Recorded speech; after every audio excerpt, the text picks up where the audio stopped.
Welcome to the Old Time Radio Westerns. I'm your host, Andrew Rines, and let's get into this episode. This episode is going to be Frontier Town. Originally aired in 1949. The title is Thunder Over Texas. Frontier Town, the saga of the Roaring West.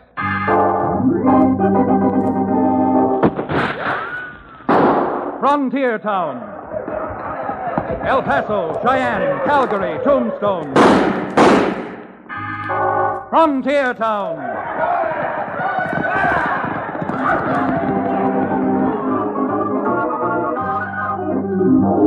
Here is the adventurous story of the early West, the tamed and the untamed, from the Pecos to Powder River, Dodge City to Poker Flat. These are the towns they fought to live in and lived to fight for, teeming crucibles of pioneer freedom. Frontier Town!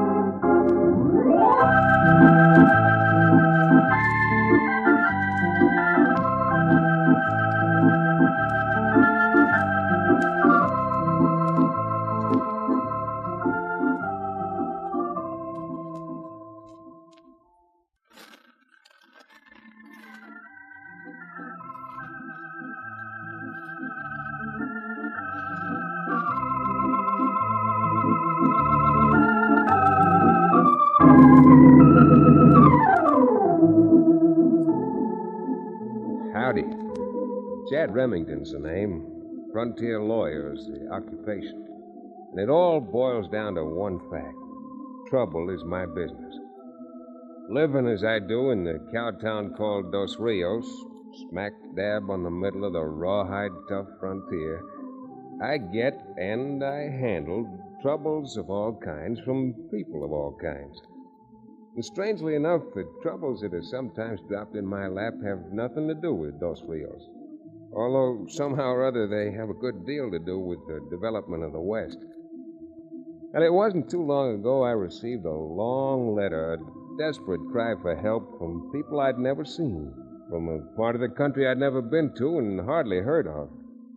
I remember sitting in my office upstairs over the Dos Rios livery stable and discussing the letter with the man who owns the livery stable, an ex-medicine man, twice reformed, by the name of Cherokee O'Bannon. Say you've never heard of this Mr. Knudsen, Chad? Cherokee, not only have I never heard of Mr. Foreman Knudsen, but I don't think I've ever heard of the town of Faust more than once, and well, if memory serves me, the town is well named. Now, does this Mr. Knudsen say anything about paying you a fee? No, it doesn't. Nor does that influence me one way or the other. Now, there must be some other lawyer around closer to him who can help them straighten out their difficulties. Just what are their difficulties? From what I can gather from the letter, dust storms. Dust storms that have completely ruined the land around Faust and made Mr. Knudsen's farm and his neighbors' farms worthless. Billy Blue Blazes, Chad. What does the man think you are, a magician? A magician might very well fit into a community that got its name from the legend of Faust. However, apparently that's not what they want. They want some legal advice about how to obtain new lands from the government. You mean you'd have to get down to Washington? Well, that alone would be enough to make me refuse the case, all that red tape. But the worst part of it is it just sounds plain, ordinary dull. You mean that you're going to turn down Mr. Knudsen? Well, I haven't quite decided, but look, since it's supper time, let's go get a bite to eat while I think it over. Bite to eat? Well, I'm not exactly hungry yet, Chad. That is, I might be able to do justice to a good dinner if some kind gentleman provided me with a proper appetizer, if you know what I mean, and I'm sure you do. Oh, you old reprobate. You know, you could save yourself and everybody else a lot of time by ordering the proper combinations of food. Combinations? Sure, why not? A perfect meal for you would be 2 sandwiches. Gin on white bread and bourbon on plain rye. Yes, indeed. Yes, indeed.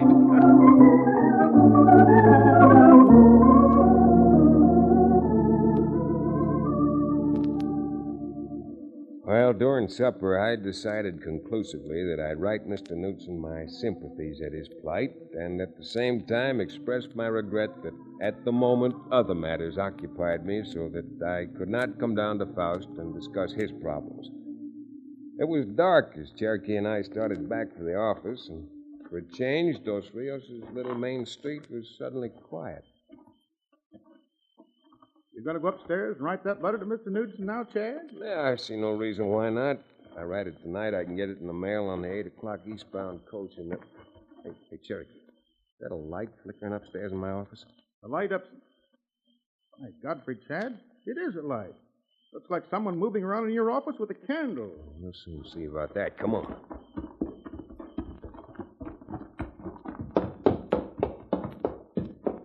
Cherokee, you throw the door open and back out of the way. Sure will. Watch it now, Chad. So that's the way you want it, eh? Come on, Cherokee, let's give him a dose of his own.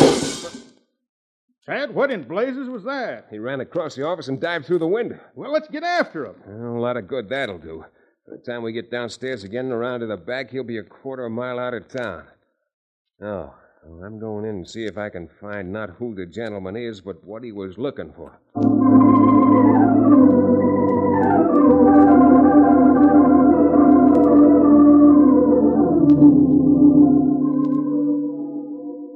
I found what he was looking for, all right.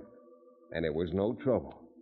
My desk had been ransacked, but there in plain sight was a letter from Mr. Knudsen, which I had so carefully stowed away in a pigeonhole an hour before.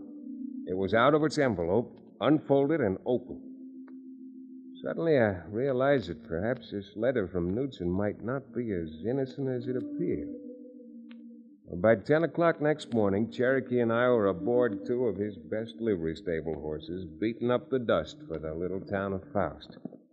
Late that same afternoon, we were still moving along at a lively clip, approaching a river bottom, dry and dusty, hemmed in by painted rocks and filled with a jungle of cottonwoods and junipers.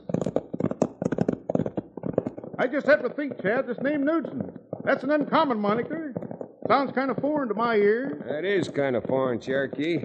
From the little I know, I'd judge that Fulmer Knudsen is a Dane. Probably, like many of the Danes in this country, operates a dairy farm. Dane, eh? Must relate him to, what was that fellow's name? Hamlet? Yeah, if you insist on being literary. And in this case, as Shakespeare pointed out in Hamlet, there's probably something rotten in Denmark. Or at least Billy blue blazes, Chad. That's the end of my new white Stetson. And it's likely to be the end of both of us if we don't look sharp. Where did that shot come from? Up yonder there from those cottonwoods. Right where those 2 came from. Who could be shooting at us? Well, this is only a guess, but apparently someone would be happier if we never got to Faust and saw Mr. Knudsen.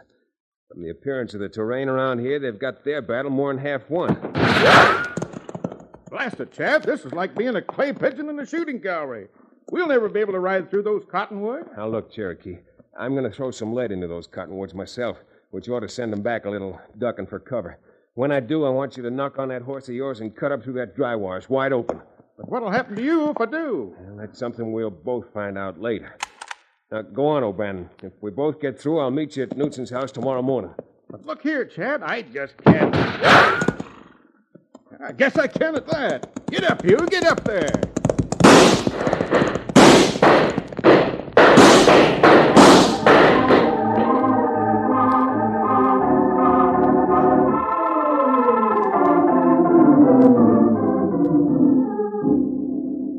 Well, Mr. Knudsen, the only thing I can possibly suggest is to forget making any direct appeal to Washington, but taking advantage of some new land the government's just thrown open for settlement over in Sunbeam Valley. That would save much time, you think? What do you think, Mama? This Sunbeam Valley. It is green and fertile, no? Madam, Sunbeam Valley is greener than the shamrocks in Ireland. Oh, we must have green land because cows do not make milk from dust. We are here, Mr. Remington, 22 Danish families, all of us in dairy business. Danish people understand how to raise cows, to make milk, rich milk. And rich milk makes healthy babies, and healthy babies, they grow up into fine, healthy men and women to make strong this whole country. Oh, believe me, I understand your problem perfectly.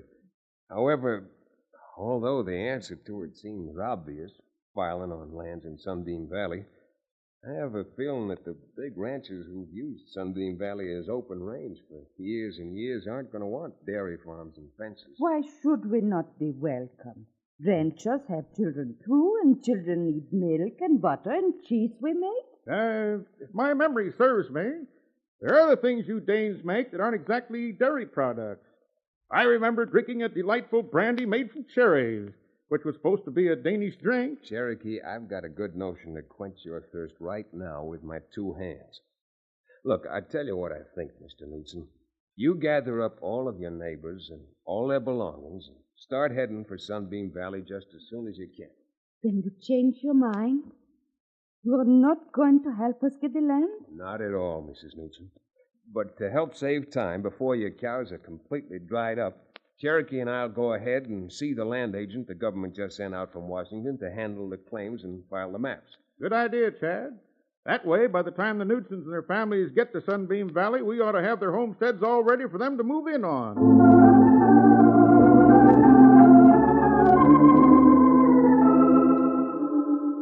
It was a good idea, but like so many good ideas, didn't work the way we'd planned it.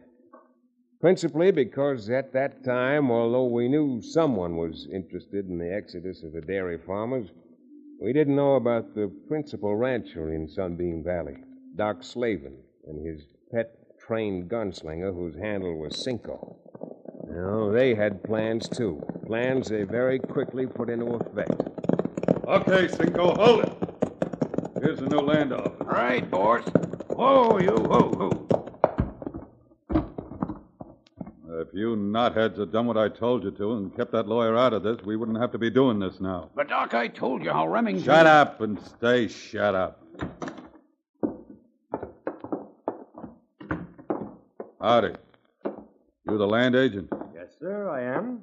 Something I can do for you? It sure is. I'm Doc Slavin. I own the biggest spread around here, the Lazy J.D. I also represent all the other ranchers in this section. Yes, Mr. Slavin. We don't want no farmers in here, and what's more, we ain't letting none in. Oh, is that so? Well, you listen to me You're while I... doing the listening, my friend. I said we ain't letting no dairymen nor no farmers in here with their blasted fences. Just to make this thing look legal, we're filing for all them homesteads ourselves, using dummies' names. Mr. Slavin, no one is filing without my consent. And as far as you're concerned, I'm going to report this little conversation to the United States Marshal in El Paso. Oh, you are, eh? I most assuredly am. That gun you're fingering doesn't scare me one bit. My friend, you got just about 5 seconds to change your mind. And if you don't, there's going to be a new land agent here starting right now. Well? You can't bluff me, Slavin. You think this is bluffing, eh? All right, Cinco. And when you're through with our friend, there is going to be a new land agent, and it's going to be me. Why, you foul-mouthed...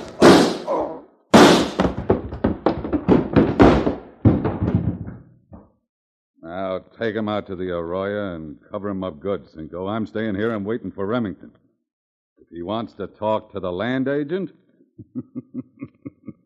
I sure ain't going to disappoint him.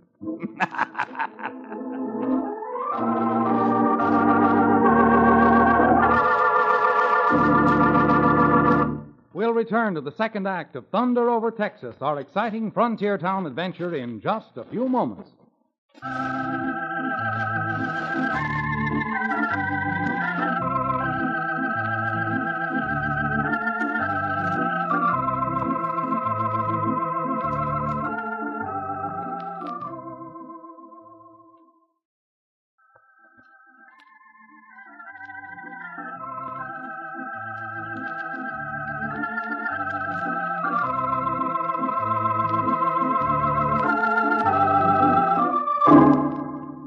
And now, Frontier Town.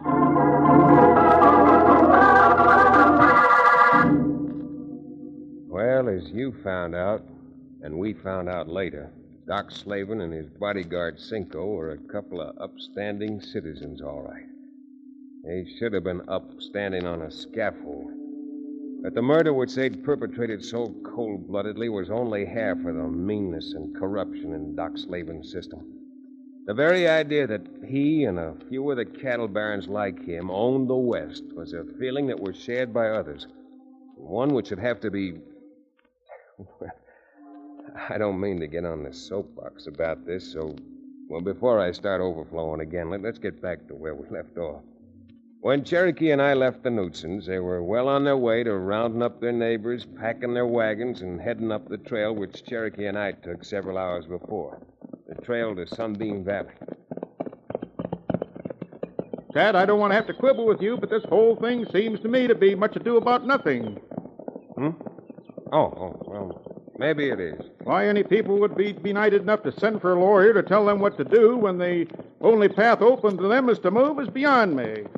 Probably because they're foreign-born, Cherokee, and their respect for the laws in this country and their lack of understanding of them makes them feel helpless. Fiddlesticks. Why, every one of us in this country comes from a foreign-born family. That is, everyone but the Apaches, the Navajos, the Utes, the Osage. Okay, Cherokee. There's no question that you have an encyclopedic knowledge of the names of all our Indian tribes, but if you'd set your brain to more practical problems, we may get out of this alive. Huh? Alive, you say? Alive, I hope. That rifle in my office the other day, those shots from the cottonwoods on the road, all those happenings indicate one thing. Some of the big cattlemen around here figured out what the dairy farmers are going to do and are trying to stop it before it happens. You think we're riding into trouble? Plenty of trouble. Then, by gilded glory, why don't you let me promote some of that Danish brandy? Man needs something stimulating at a time like this. Oh, I'm afraid you're going to get your stimulation, but not from bottles.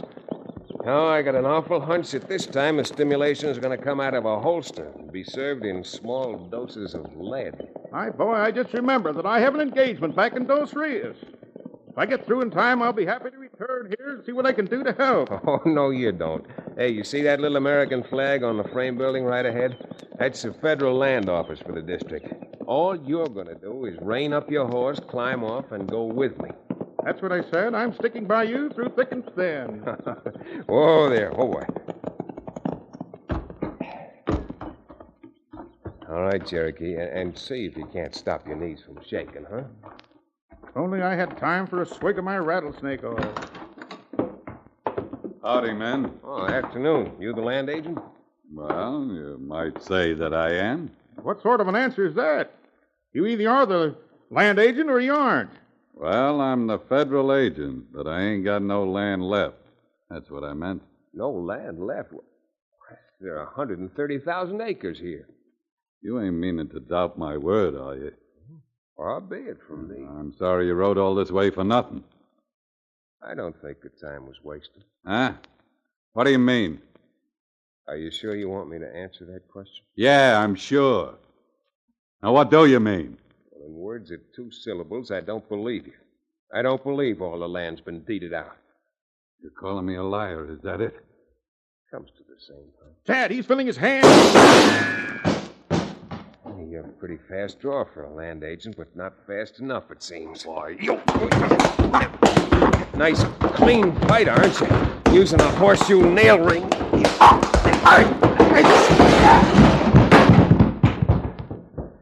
All right. You're not out that much that you can't hear what I have to say. 20 families of dairy farmers are moving up here from Faust. If we've got even half a law left in this country, they're going to get homesteads and settle on them. And if you or anyone else like you has any different ideas, you're going to have a fight on your hands that'll make Gettysburg look like a Sunday school picnic. Come on, Cherokee. I want to meet Mr. Knudsen before they hit Snakeskin Pass.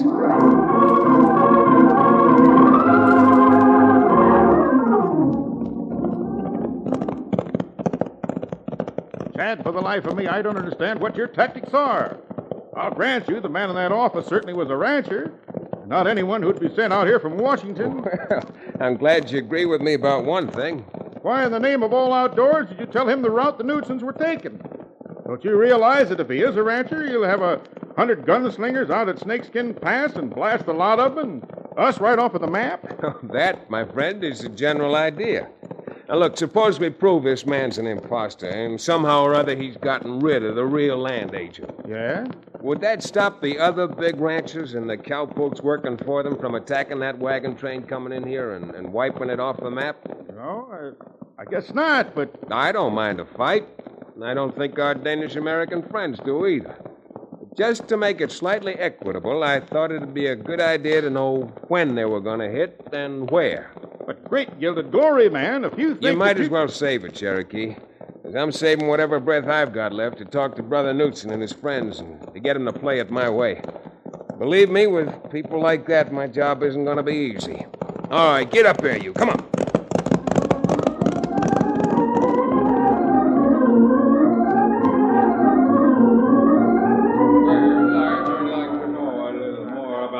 Now, please, please.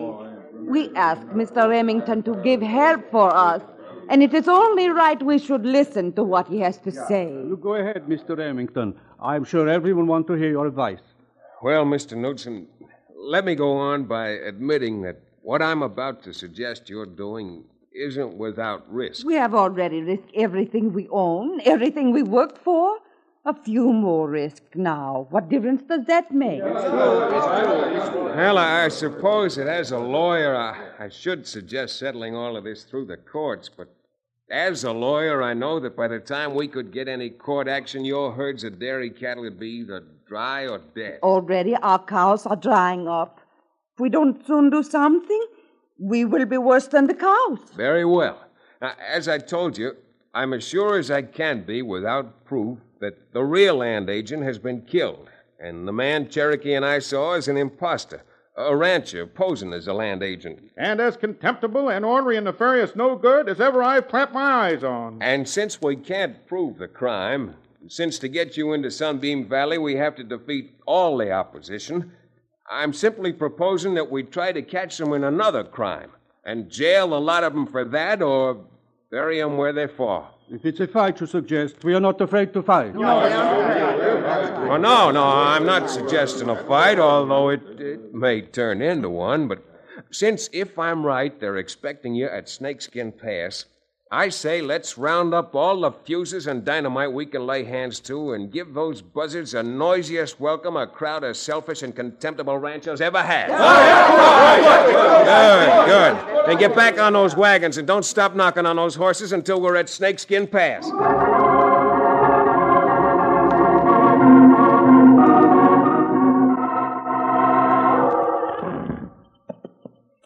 Hey, look, Doc. That must be them dairy farmers coming now. See that long string of wagons just heading up the grade into the pass? Yeah, it's them, all right. But I wonder what's happened to Remington and that partner of his. From the way they talked, I thought they'd be out front like a couple of Kit Carsons. Now, who cares where he is? I care. Because I got a little unfinished business with that loudmouth lawyer. Well, that ain't getting us no place. If we're going to take care of that wagon train, we better get riding. All right, boys. Get out them 6 guns and rifles and let's go. Don't spread out, you fools! Keep together so we can pour the lead into them. Hey, boss. Hey, Doc. You see what happened? 2 blasts went off. One at either end of the pass, and we're bottled in here like goldfish in a bowl. Hey, you! You down there! Can you hear me? What the... Where's that voice coming from? Who is it? I see who it is. It's Remington. Way up on top of the pass on that rock. Yeah, Remington, I hear you. What do you want? I want you and the rest of those dry gulching vultures with you, dead or alive, to haul to the nearest federal jail. We'd rather take you alive, but we haven't got any scruples against taking you dead. Jeepers, boss, you know what?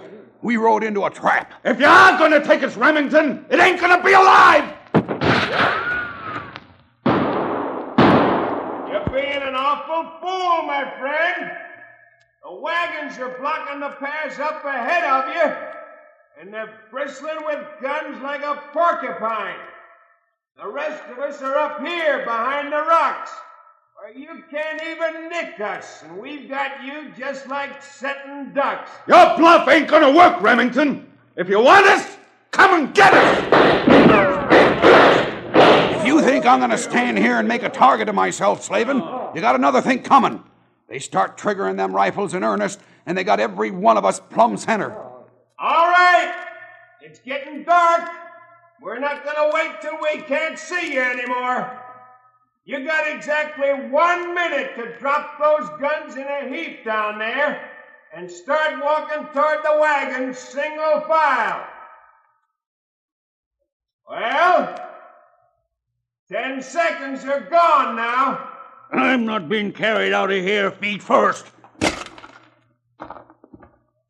Anybody else? You can do what you want, Slavin. I know when I'm licked. And that goes for me, too. Come on, boys. If Slavin wants to stay here, that's his business. All right, Mr. Newsom. Here they come. Now get the ropes out we brought along with us and tie up the lot of them. There may be no bounty on polecats in this county, but we're bringing a mess of them in anyhow.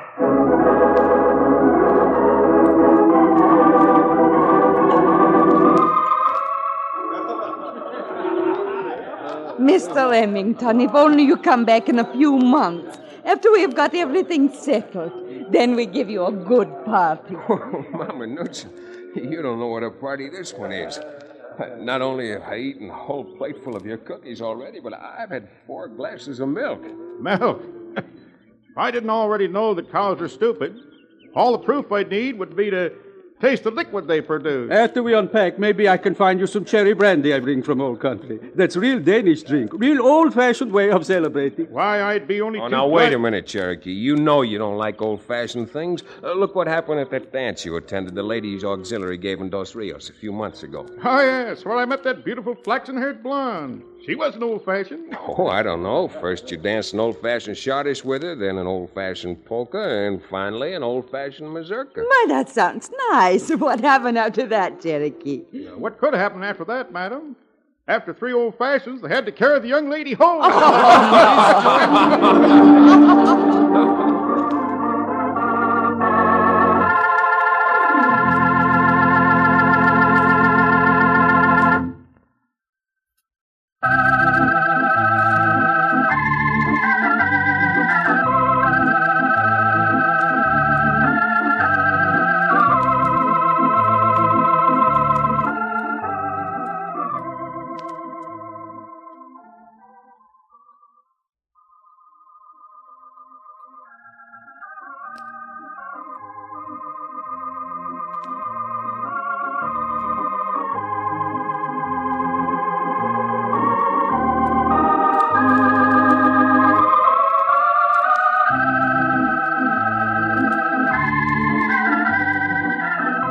Frontier Town, starring Tex Chandler and featuring Wade Crosby, is a Bruce Ells production.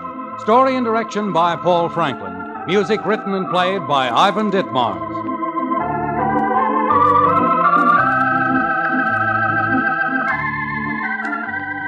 Be sure to be with us again, same time next week, for another fine action-adventure story with your favorite young Western star, Tex Chandler.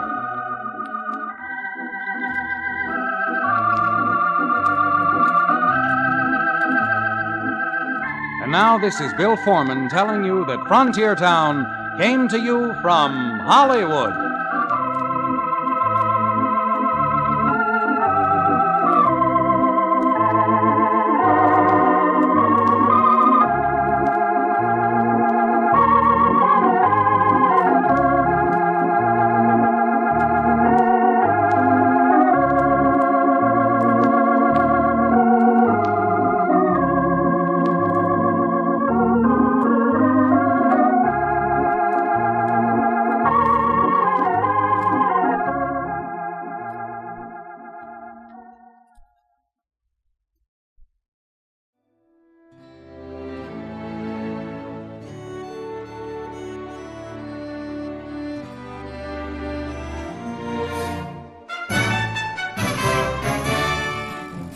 This has been a presentation of OTRWesterns.com, and we hope you enjoyed. Please take some time to like and rate our shows in your favorite podcast application. Follow us on Facebook by going to OTRWesterns.com/Facebook. Subscribe to our YouTube channel by going to OTRWesterns.com/YouTube. And send us an email, podcast@OTRWesterns.com. You can call and leave us a voicemail, 707-986-8739. This episode is copyright under the Attribution Non-Commercial Share-alike copyright. For more information, go to OTRWesterns.com/copyright. Have a great day, and thanks for listening.